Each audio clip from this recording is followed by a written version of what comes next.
Hi everybody, welcome to my channel. I am Renee Dugan, author of The Chaos Circus and upcoming book Darkwind, the first book in the Star Chaser saga, which is debuting in December 2019. This is today here on the channel with us, Holly Ash, author of Crystal Flint and her upcoming novel, the sequel to Crystal and Flint, Family Vines, which is coming out in, I forgot when it is, Holly. July 16th. July 16th, 2019. So in honor of Family Vines coming up here in just a little over a month, Holly has been gracious enough to agree to do an author interview telling people, myself included, a little bit about her experience with writing and publishing a sequel. So Holly, thank you for agreeing to be here and do this video. It is an honor and a delight to have you here with us. Thank you for having me. I'm so happy to be here and talking to you. And give people a background, I read Crystal and Flint. I read bits and pieces of it before it ever came out. Holly and I have been friends for about 2 going, I think, on 3 years now. Going on 3. Yep. So it's been a crazy roller coaster ride. We have talked about our books together. All that time we met via NaNoWriMo back during a camp session, and we'd seen each other's excerpts on the forums before, but we happened to get into a cabin together, and then it really just took off from there. So seeing the journey that Crystal and Desi, main characters of Crystal and Flint, what they've been through, and the journey that Holly has been on has been just a really great, it's been a really great honor, honestly, and I've learned a lot from Holly as a mentor in self-publishing. So I'm very excited to do this interview and have the honor of hosting her on my channel. So if you're ready, Holly, let's get down to questions. All right, fire away.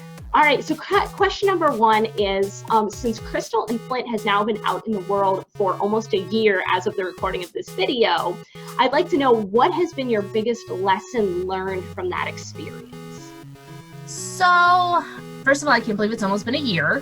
So fast. I did, but really the biggest takeaway I've gotten from putting it out there is don't compare your timeline to anybody else's timeline. Because you'll be talking to these people in the communities, on Twitter, on Instagram, on Facebook, and they are putting out books every 6 weeks, once a month, back to back to back to back. Yeah. Like, it's been almost a year and I'm just now getting ready to put the sequel out. And that's okay.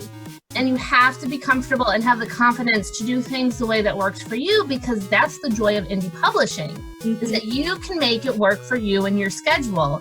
And, you know, I don't know if other people have other jobs, have family, what their commitments are. Did they write everything before publishing the first book? Whereas I have sketches of everything and I'm fleshing everything out as I'm publishing it. So just don't compare your journey to anybody else's, because there's not really a right or a wrong way to do this as long as you get your book out there.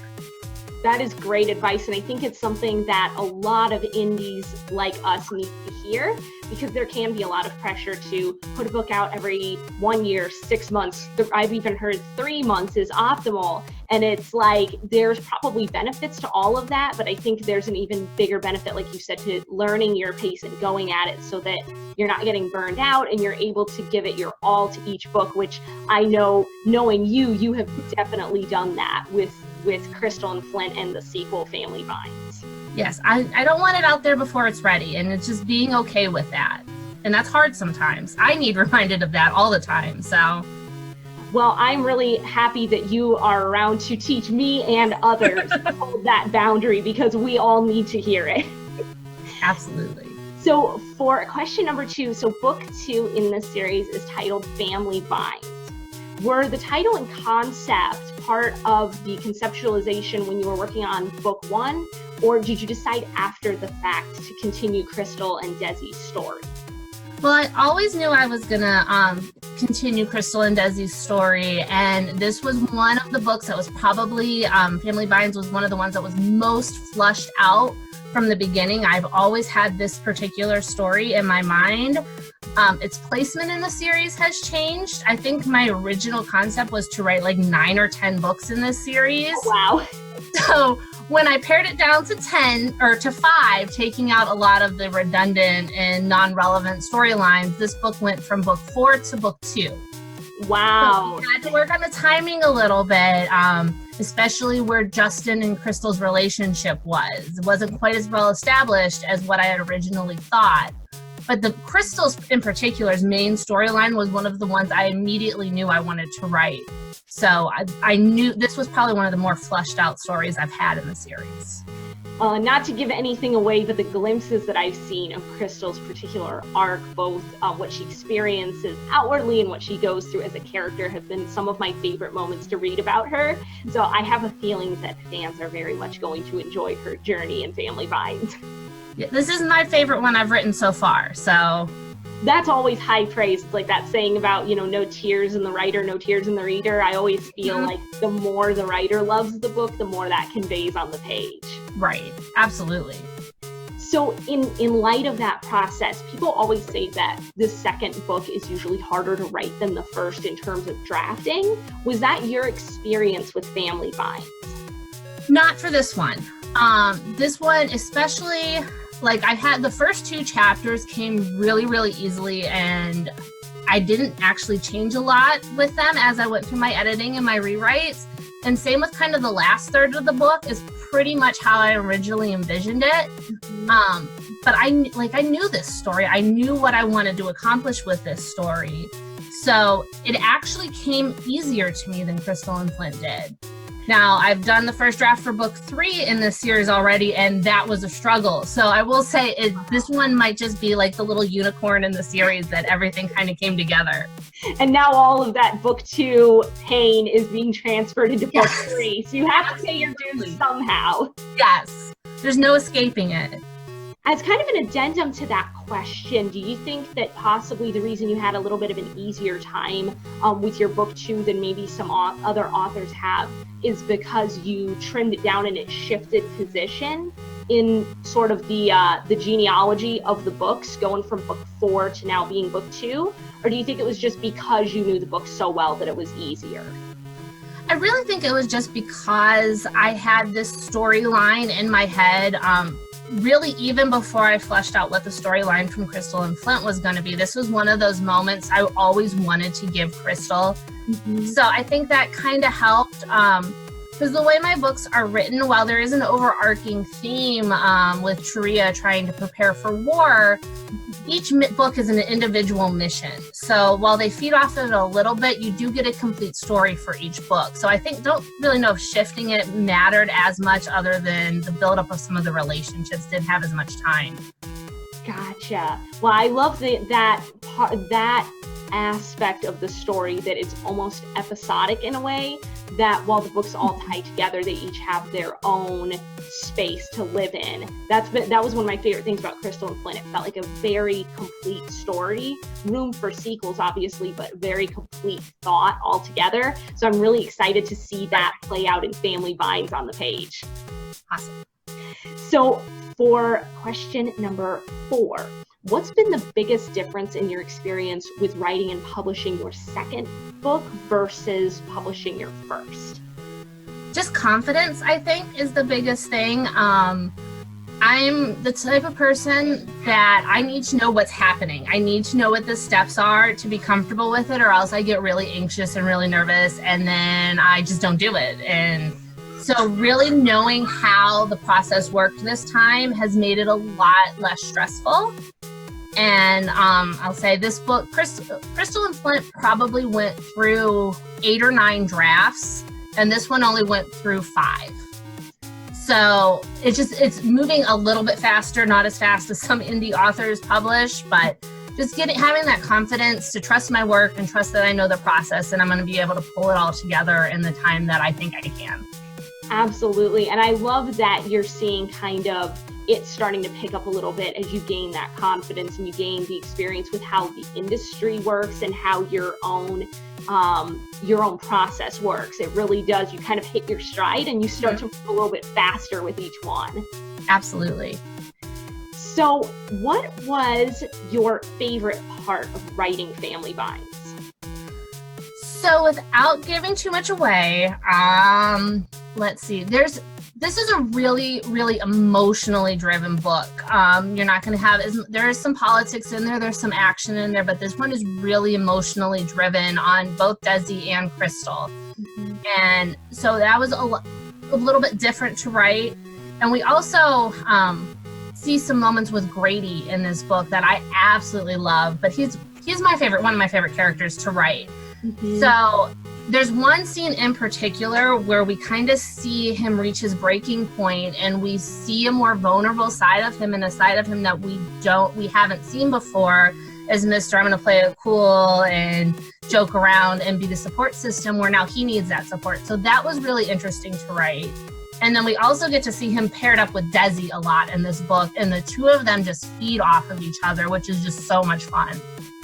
I'm really excited about that because for sure, by far, when reading Crystal and Flint, Grady was my absolute favorite. I love that whole kind of joking, easygoing, like the backbone of the team kind of character.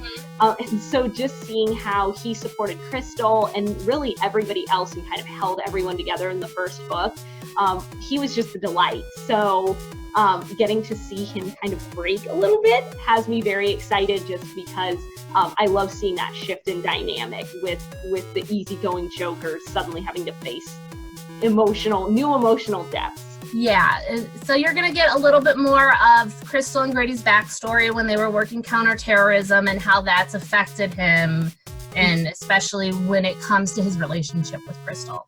And their friendship it means so much to me. I love the platonic male-female relationships. I don't think that there's really enough of those in a lot of books. And so even though Grady and Crystal flirt a little bit, just the fact that they're so there for each other, and yet they have, their own lives, their own separate relationships, I think it's really healthy and a really great dynamic for readers to see.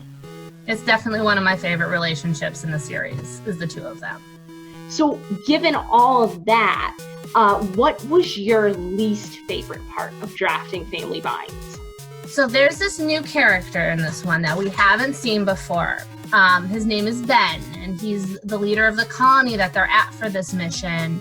And he has a really complicated past where he's ex-military, but nobody really knows that. And he's now running this farming colony. And it was really hard to get his character right, to make him the right balance of strength and kind of passive, and making it, but not taking him to the point that he's a pushover.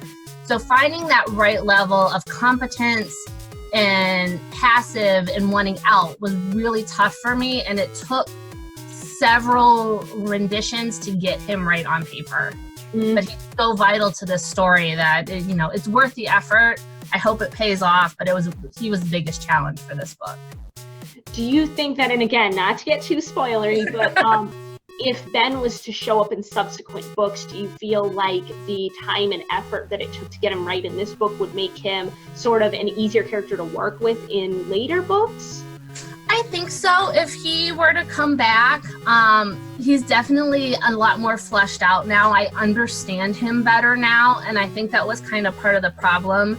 Since I had spent so much time in my head with, Desi and Crystal and Justin and Tyler and Grady, I knew them. I knew how they worked, but I hadn't spent as much time really digging into how Ben's processed things and why he did things. So now that I've worked through it, I do think that he would be a lot easier to write in subsequent books if he decides he's going to make another appearance. But we don't know if he will yet. I don't know. Belabor that point. So given all of that about Ben and all the things that we discussed about what's going on with Crystal and Grady, what would you say is the biggest overall theme from Family Binds? So Family Binds really focuses on understanding your past, but not letting it define who you are, and having to live past that and acknowledge it, and even move past it if you need to. Because even a lot of Desi's character arc in this story, while she's running an investigation into someone who tried to sabotage this colony, that's a really different position for her, who's straight military, I'm infantry, I'm going to attack and fight and follow orders. And now she has to step out of that comfort zone and it makes her question a lot of her training and a lot of her background. One thing that I would like to say is I absolutely love the balance that you have between weaving all of the different arcs for the characters together. That was a huge part of Crystal and Flint that I really appreciated, was that Crystal had her own struggles, Desi had her own struggles, and then also Tyler and Grady and all these other characters, they all had this dynamism in their growth and the things that they had to overcome. And I'm really excited to see that continuing in Family Binds, especially with Desi having to kind of change her patterns, and she's working through these things while Crystal is also struggling with her personal stuff and the stuff that's coming up for her with this mission. So I'm very excited to see how those interplay and how the girls bounce off each other and seeing how that plays out. Yeah, one of my all-time favorite writing quotes that I found, and I'm gonna screw it up because I don't remember it exactly, but it was, your side characters are the main character of their own story. Yeah. So that's really helped me when I'm working with Desi, or Desi is a main character, but Grady and Justin and Tyler, to try and really flesh them out, because for them, this is their own story, even though we're only seeing pieces of their story. So I'm glad to hear it came across. It absolutely did, and I'm just really excited to see that continue in the future installments. So, not to be spoilery, but what is a scene, or you can even just give a chapter number that you cannot wait for fans to read? Let's see. There's a couple that I'm really excited about. So there is a dinner scene, I'll just leave it at that, that I absolutely bawled while I was writing it. So I'm excited to see if that emotional response comes across like it did for me, and it made it on the page. So I'm excited for that. And I will say the end of this book is super awesome. I am so excited for it. About the last third and the action and the climax of this might be one of the best things I've ever written. This might just be me personally, but the action kind of comes together really great. There's a lot of great character lines in there, and I think it kind of worked magic. It was one of those moments where it just came so easily, and I haven't even going through a couple betas, critique partners, and now that professional editor, there's been very few comments or notes on it. So it's one of those scenes I'm really excited to get people out there and to just have them go on that journey with me. Oh, I'm so excited to read this. Oh my gosh. It's always fun when you feel strongly, I should say, about a scene, and then as it goes through different rounds of editing, you start to get feedback that it's just very, I think, validating, that it's my feelings about how I brought that scene to life, I really did a good job about it, and it's actually as strong as I think it was. I love that. I know. It's like that goosebump moment. Yes, exactly. So, were there any lessons that you learned in writing and publishing Crystal and Flint that helped you when going through that same process with Family Binds?